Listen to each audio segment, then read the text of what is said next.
Do you know what this is? This is what they call in the industry, while I was being trained to be a disability care worker, this is what we got told was called a dosette. You might call it something else. But basically what it is a box that people can keep their pills in so that they can take them at the right time of the day or night or whatever. Now, the next step up from this is what's called a Webster pack in Australia, that is made by the chemist, that people that can't keep their tablets straight, they just pop a thing out and their tablets are in there. But this is a dosette. So you can see here we've got Saturday, Friday, Thursday, Wednesday, Tuesday, Monday, Sunday. Now that's the nighttime stuff and that's the morning stuff. Now why I know that is because this is my dosette. G'day, I'm Bouncer and this is another one of Bouncer's chats. Today I decided to call it Of Pills and Pain. I wanted to talk today a little bit about how we rely on medication, hugely rely on medication. And I don't want to get into the debate of whether that's good or bad or indifferent. I am 100% behind taking natural pills and medication if that works for you. However, I don't agree with not taking the actual stuff that the mainstream medical fraternity think will keep you better too. Why not? Try it all. It's all got to help. Okay? And it only hurts if you mix it up or you mess it up. Now, as it said in the disclaimer before you started playing this video, all the medications that I outline here are either herbal supplements, and there's only a couple of those, or they have been prescribed by my certified medical practitioner, my doctor, for me. Okay, I'm not advocating you take them. I'm not saying you should immediately change what you're on, right? All I'm saying is this is me. This is the way Bouncer's pain works. This is the way Bouncer feels about his tablets and about his medication. And this is the way Bouncer feels about being 54 years old right now and not able to do anywhere near the things that he thought he'd still be able to do at this age by no fault of his own. You may hear noises in the background. I'm still in the studio / storeroom because it's the only space I can set a rig up to be able to do the videoing. The camera quality probably isn't as good because I'm using the webcam on my laptop. Right, here we go. Of pills and pain, of pain and pills. Now, before I start, I need to explain my pain regime at the moment. My pain situation is quite nasty. I was suffering from a mild case of osteoarthritis in my right knee and a heart condition before my motorcycle accident back in January. Since coming off the motorcycle, I broke my right leg in 4 places. I broke 3 fractures in my ankle and in my lower bones, and I broke 1 fracture in my tibia, a radial fracture down the bone, and there was another fracture up from the bottom of the bone as well, plus several others. That was what I had surgery for. That was what subsequently got infected. That meant I had to go back in hospital, so I was in hospital for about a month, all up, 2 weeks twice. I had some friends come around who managed to get their house to a point where I could get home and function in it, sort of, in a wheelchair. Thank you very much. I love you guys forever for that. That's very kind of you. Right at the moment, that's where the house is at. Everything's sort of stuck places where it shouldn't be, and I can't move around due to pain and the fact that I'm in the hands, as I said in episode 1, the first chat, I'm in the hands of the insurance company who don't care. Don't care. They don't care what pain levels you are. Those of you that have been through this will know that. They don't care what pain levels you've got. They don't care. All they want to know is that they can endeavour to minimise their liability. That's what insurance companies, they're about their profit. Don't think they're not, because they are. Anyway, don't get me started. I'm talking about tablets. Why am I talking about tablets? Why am I talking about the fact that a 54-year-old man is taking so many tablets? I'm saying that because every single person out there at one time or another is going to be on some sort of medication. And there are people out there that are watching this now that are terrified to tell people when their medications run out. They're terrified to tell people that they're not feeling well and they might need a little bit of help from a doctor. They're terrified to speak. They're scared. And maybe those people are the ones that I'm trying to reach with this video more than anybody else. What I'm also trying to reach is the other people that maybe just don't have any idea about what it's like to be ill in the 21st century. At least what it's like for me to be ill in the 21st century. Anyhow, where do I start? Okay. 3 years ago, I had what was called a gastric sleeve surgery. Now, that's weight loss surgery. So in my case, they cut effectively, if that's the stomach hanging off the bits of pipe, yeah, they cut that right around there and they take the stomach away. So basically my stomach is about 1/6 of the size that it was. When my stomach came out, they told me it was 3 litres in size. That means I could drink 3 litres or eat 3 kilos worth of food before I was full. That's how large my stomach was. I now have a stomach that's somewhere between 600 and 800 millilitres. Yeah? Those of you who are imperial, you can look it up on the internet. There's things that'll tell you which is what. Anyway. To give you a size. So what's supposed to happen with this surgery, and it happened to a certain extent, is that I'm supposed to lose weight. And I did. I was 268 kilos. All right, 268 kilos at my heaviest. Now, for those in the US scale, that's just under 600 pounds. I'm about 200 kilos now, which is 500 pounds. And my problem is that because of my knee injury, I can't exercise anymore. And that means that I'm stuck in this circle that spins around and around and around. I can't get the knee fixed because I'm too heavy. The Australian public system, medical system, won't fix anybody with a body mass index, a BMI, of over 40. Mine is 53.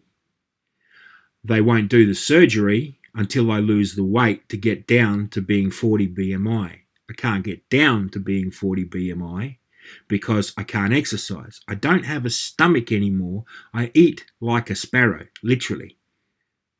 I don't eat hardly anything. I have 1 meal a day, and it's a meal in a small pasta bowl, right? That's it. But I can't exercise because I can't move. I can hardly walk. Unaided, I can maybe walk from this room to the kitchen, which is about 5 meters. With walking aids, I can walk maybe 15 meters without having a rest, all with pain, then moving into extreme pain. I don't have the ability to move myself with a wheelchair because of my size. I just physically run out of energy. I can't push myself that fast. So I'm stuffed. Everywhere I come into, I hit a wall. And one of those walls is what I want to talk to you about today. One of those walls is the medication. And trust me, there is some. So, where do we start? Let's start with way back to the very beginning. Now, there's a very famous song with Julie Andrews in it. Let's start at the very beginning. I will not make you suffer through my singing. I have a good voice. I tend to slide off pitch a bit, though. That's what they always told me at school. So, let's start at the very beginning. My very beginning was anxiety as a teenager, which developed into a full-blown depressive and anxious state that I will speak about in another episode.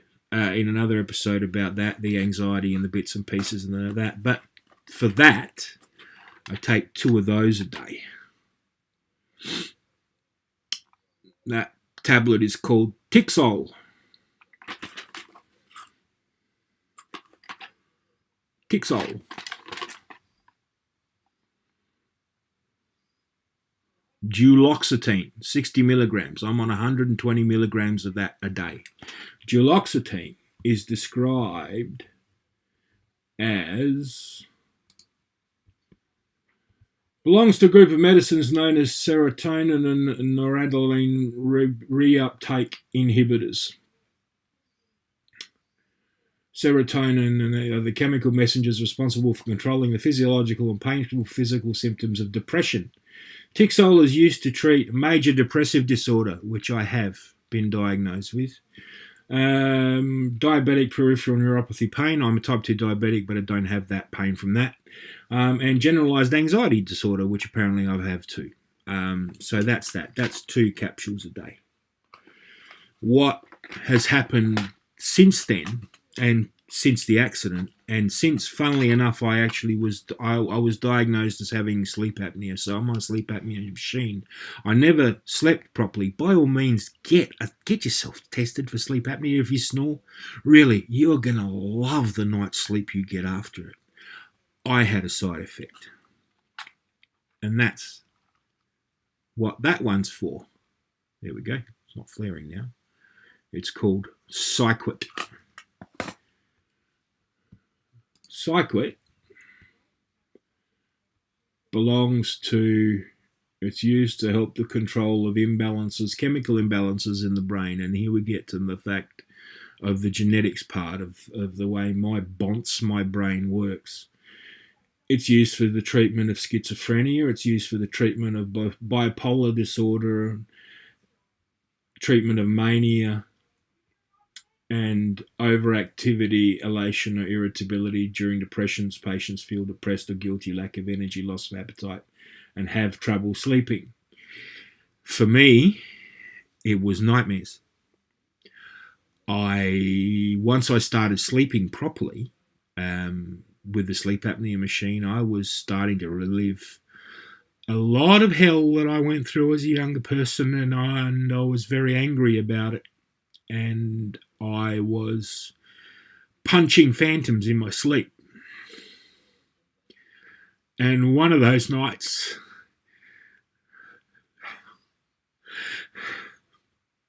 the person that got punched in reality was my wife when I was punching phantoms in the sleep.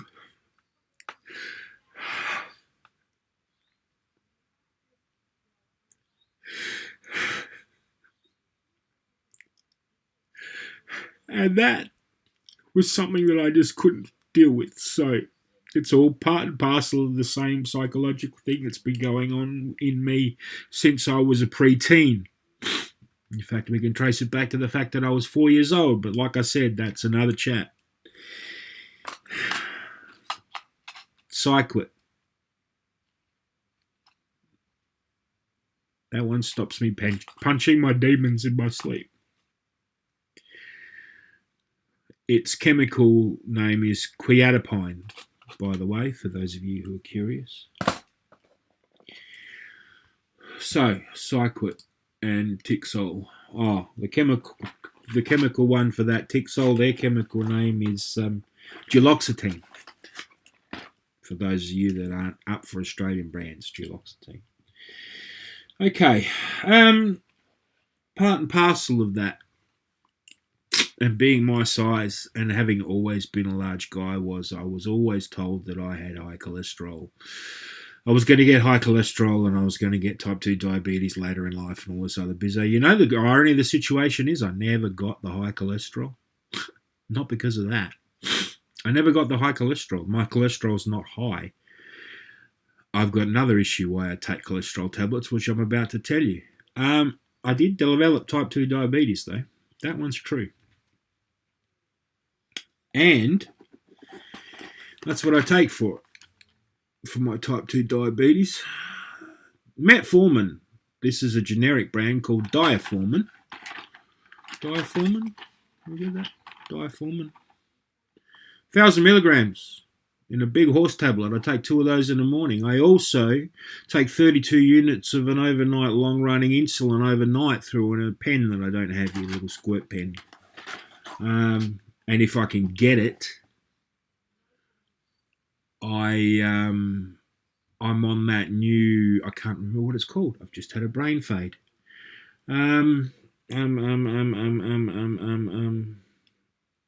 a new medication that for type 2 diabetics, but apparently it's it's very, very hard to get in Australia at the moment. I know, because I've been trying to get it. Been trying to get it with absolutely no success whatsoever. What's it called? Hang on, I'll look it up. Ozempic, that's what it's called. Ozempic, that's the brand name. Can't get it. Can't get it. Everybody's being prescribed it for weight loss, and us poor type 2 diabetics that it's designed to stimulate the pancreas to work for, we can't get it. I'm still waiting. I'm on a waiting list like everybody else. Thankfully, my sugars are still under control with everything else. However, the Ozempic was helping a little bit with the weight. So there you go. There's karma or the cosmos or the Lord or whichever you want to say it. Obviously, I'm not meant to lose weight. Even the pharmaceutical gods won't even let me lose weight.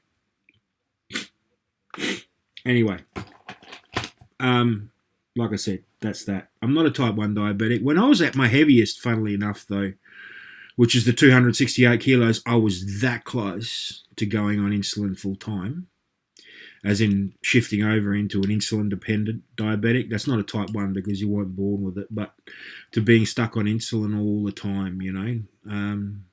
And the irony of the situation is, and I know, because I have lost a little bit, well, my lightest as an adult, I was 180 kilos, so I put 20 kilos back on to where I am now because of my inactivity. And depressive eating. I like chocolate. I can't fault that. I just like chocolate. Yeah, your pancreas works easier when it doesn't have to push this much insulin out into the body anyway.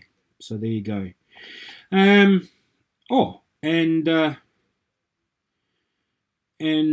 The gastric sleeve surgery that I was talking about earlier has another side effect, and that is when you don't have a stomach anymore, you still produce the amount of stomach acids that you had earlier. So you need to take something like this.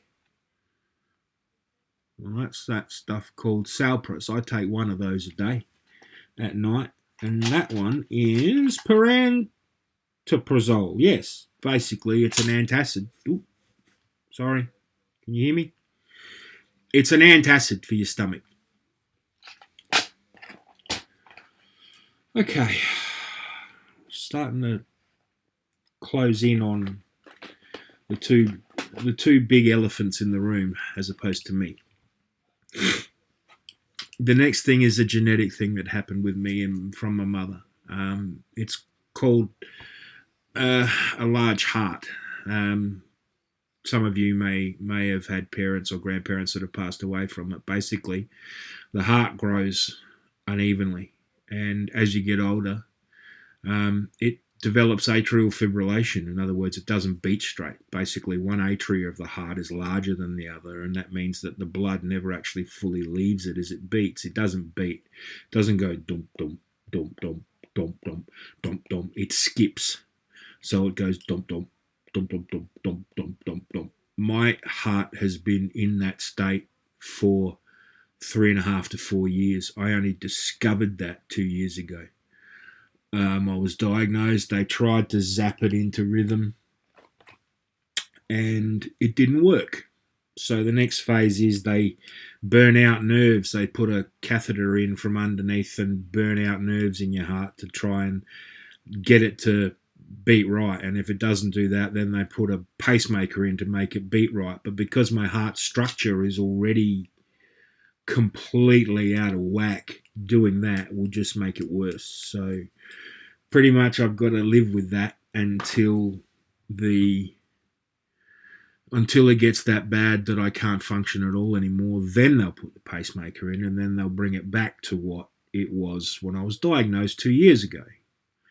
So far, the only major side effect is I'm tired all the time, and I get about 4 hours of physical exercise when I don't have a buggered right knee before I'm exhausted. So, you know, those 17-hour days on film sets, those 17-hour working days running units and this sort of stuff, all the stuff that I used to do, all of the manual physical stuff I used to do, that's all gone too. Thanks, Mum. Anyhow, I'm on a bit of medication for that, as you might well imagine. Ramipril, this is called. Ramipril. That's this one. There we go. It's only a small dose. It's only 2.5 milligrams. Each tablet contains Ramipril 2.5 milligrams. And this is for... Ramipril is used to treat high blood pressure, hypertension, some heart conditions such as heart failure after a heart attack, kidney problems in some patients. Yes, I don't have high blood pressure. I didn't have high blood pressure, but I've got heart problems that potentially can cause high blood pressure. So that, in my case, is there to avoid high blood pressure. Another tablet. The next thing is, because my heart doesn't actually exit the blood fully out of the heart every time it pumps, means some stuff stays in there, means it can clot. The way it doesn't clot is if it's thinned. That's the blood thinner. It's called Seletro. The product is, the actual chemical name, you can see it there, is rivaroxaban. It's 20 milligrams. I take that daily. That means basically I scratch myself, I bleed like the proverbial stuck. However, it minimises the chance of me clotting, and clotting means stroking out, and stroking out means I lose the mobility and the abilities I have left. The only real abilities that I have now physically at the moment is to be able to think and to be able to chat to people. So that's what I'm doing. I'm thinking, I'm chatting, and I'm telling you, if you are being advised that you've got a condition that means that you need to take a blood thinner to keep you alive from stroking out, right, do it, okay? Do it. There are plenty of natural alternatives as well. Not alternatives, but there are plenty of natural blood thinners around in the way of diet. But of course, when you get beyond that and you get a chemical imbalance, a physical, structural imbalance in your body, then you go to the medicine. That's what it's there for. Blood thinner, Seletro. It's described as... Where are we? Tell your doctor if you have a mechanical heart valve. Yeah, they don't like that. Seletro is used for prevention of blood clots in your veins after a hip or knee replacement operation, prevention of blood clots in your brain or stroke or other blood vessels. If you have a form of irregular heart rhythm called non-valvular atrial fibrillation, which is precisely what I've got. I have a leaky valve, but it's not the valve that's trembling. It's the whole heart that's trembling. Non-valvular atrial fibrillation. Spot on. In other words, that's what I've got. Now, next. We're not over yet. Still got ages to go. Another lovely tablet called Zimstat. Zimstat sounds sort of Nordic, doesn't it? Sound of something from Sweden or Norway, Zimstat. It's like a town, you know, Viking town somewhere. It's called Simvastatin. That's 40 milligram. It's a statin. It is designed for, what's it for? It is for help prolong life by reducing the risk of a heart attack. In other words, keeping the heart as least pressure as possible. Reduce the risk of stroke. Again, reduce the need for surgery to increase blood flow to the heart. Reduce the need for hospitalization due to angina. Another reason why I'm taking it, so that the blood flows, so we save the heart. It's all about my heart, I've been told. It's all about my heart. It's about keeping me alive. You know, I don't mind that, but I wish somebody would be able to fix my legs so I could walk. That'd be nice. Next on the list is... No, not you, not you, not you, not you. You've done, you. You're done. You're done, you're done. There we go. Another pill called...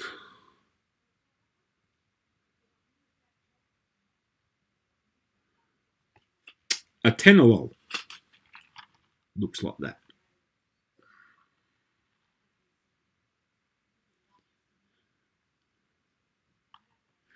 50 milligrams of that.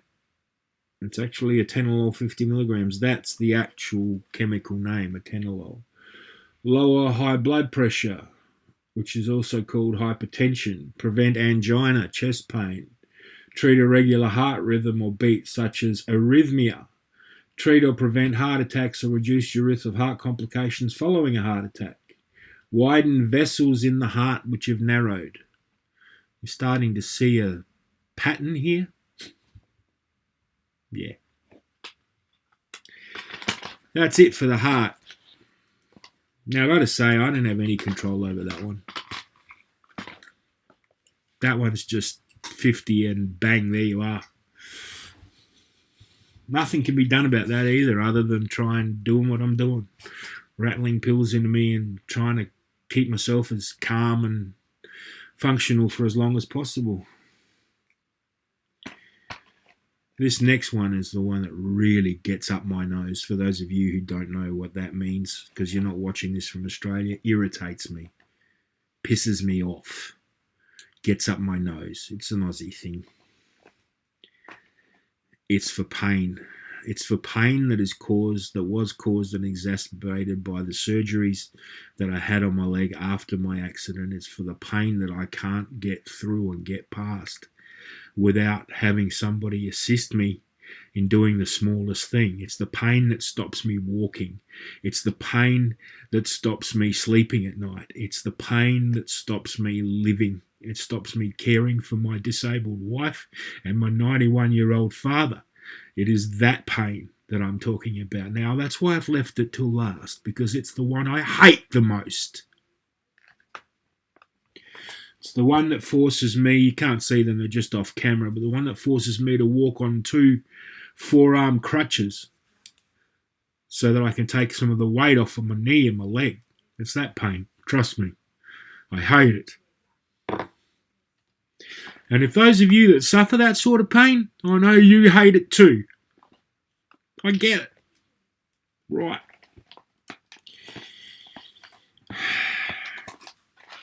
This is a new one for me, and it's sort of working. It seems to be working. It's called Lisalon. Okay? Now this one is, well, that's the brand name here in Australia. It's called a pregabalin, 75 milligram, pregabalin, Lisalon. And it is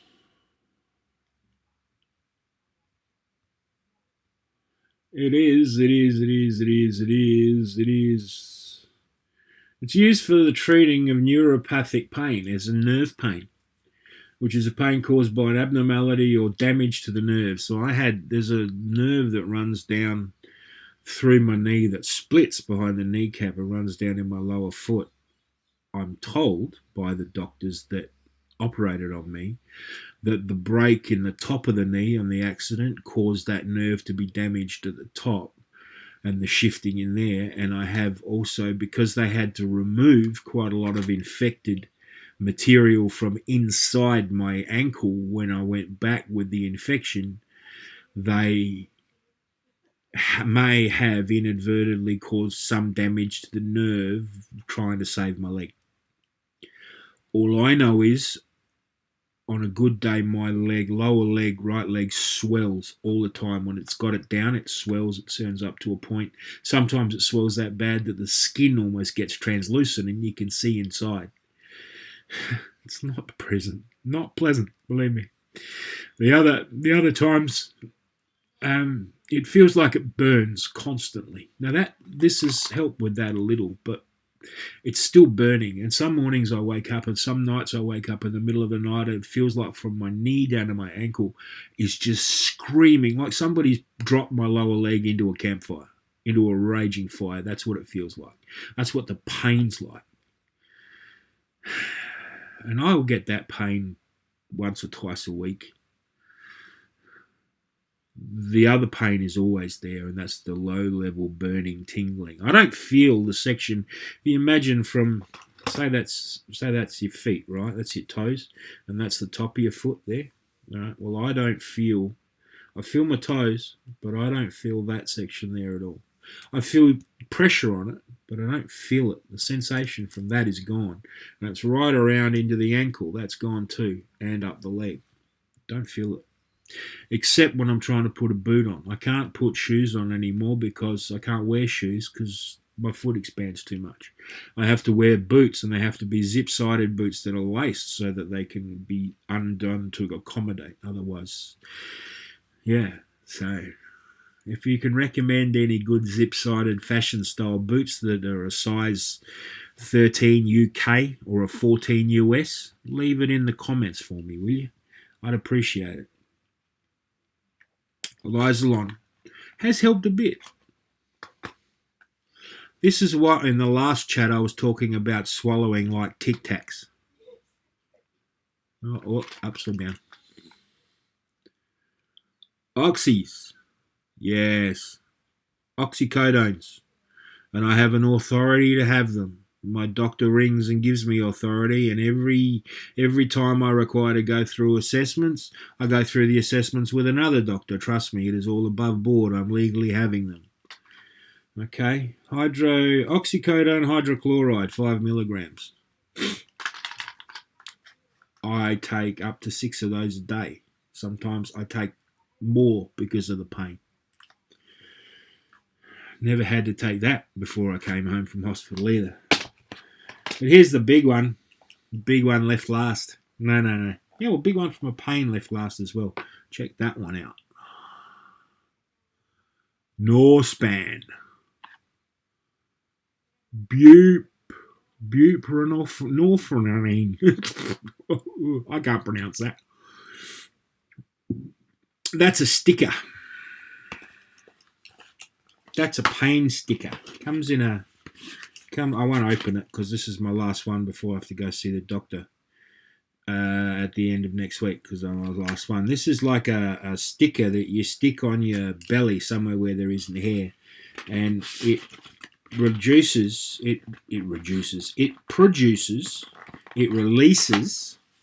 20 micrograms per hour of this, which is a synthetic morphine, into your skin, which means it gets into your subcutaneous skin layer and it controls pain. I was on, prior to the accident, I was on the absolute, no, in fact, I wasn't on this at all. I was on Panadine Forte for pain, and my pain was being controlled by Panadol Osteo bought over the counter at the chemist. After the accident, I actually went to one step more than this. Which is fentanyl patches. It's the same stuff you give those of you that are transported in a whistle.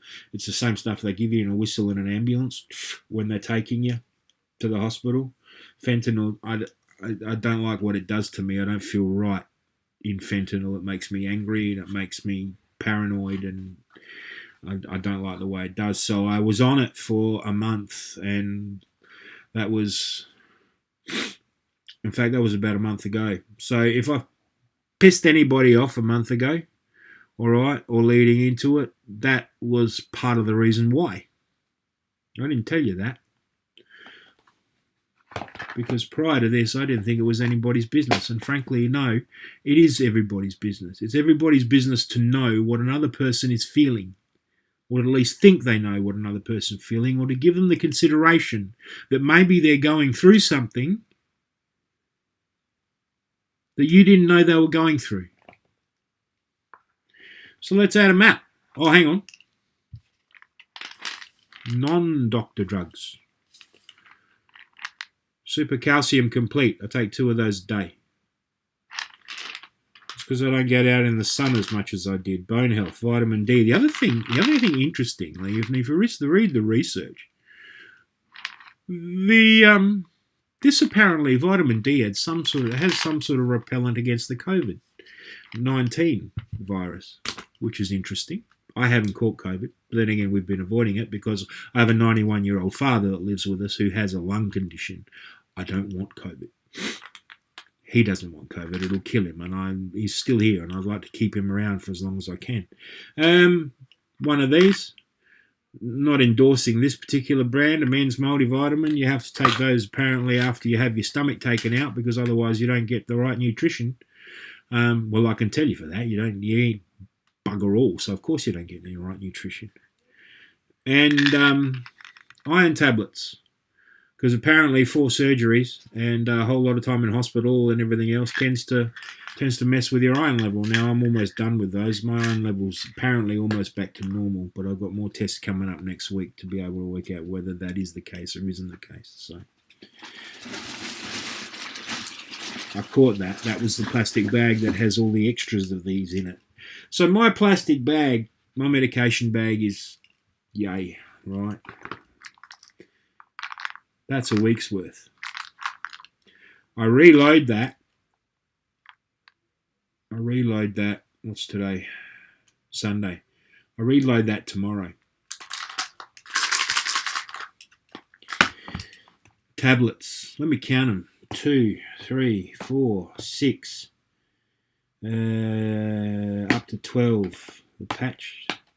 14, 15, 16, 17, 18, 19, 20, 21, 22, 23, 24. 24 tablets in a day. I'm 54 years old. Am I going to live till 64? Geez, I hope so. Once again, why did I talk of pain and of pills and of pills and of pain?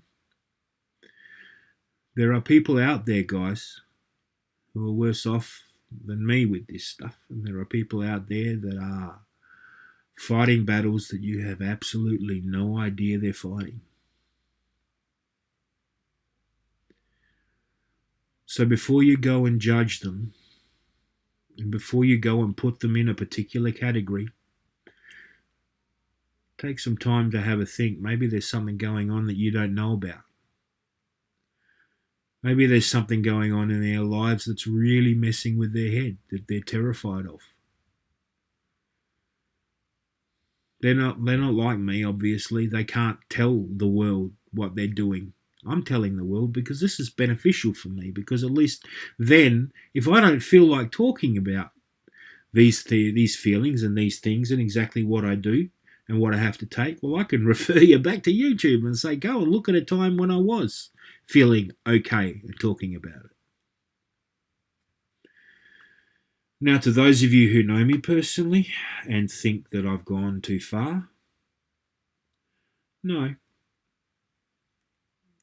I know how far I've gone and know what I've done. Those that don't know me and like to get to know me or like some advice or maybe just somebody to exchange or chat with or talk to via email or have a face chat with or whatever, leave your contact descriptions or whatever in the comments below, or send me an email. Reach out. I'm always prepared to chat. And for those of you that are sitting there watching this and laughing at me right now, take a really, really good close look at your screen, whether it's your laptop, whether it's your phone, whether it's your computer screen, whether it's a massive screen you're looking at it at work and you should be working. Take a look at it and look past the image of me.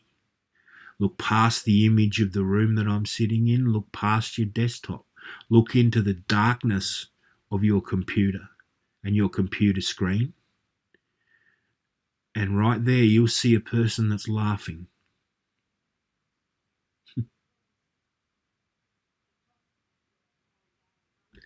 Thanks for your times, guys. Appreciate your time. I'm Bouncer. I'll see you at my next chat. Ta-da.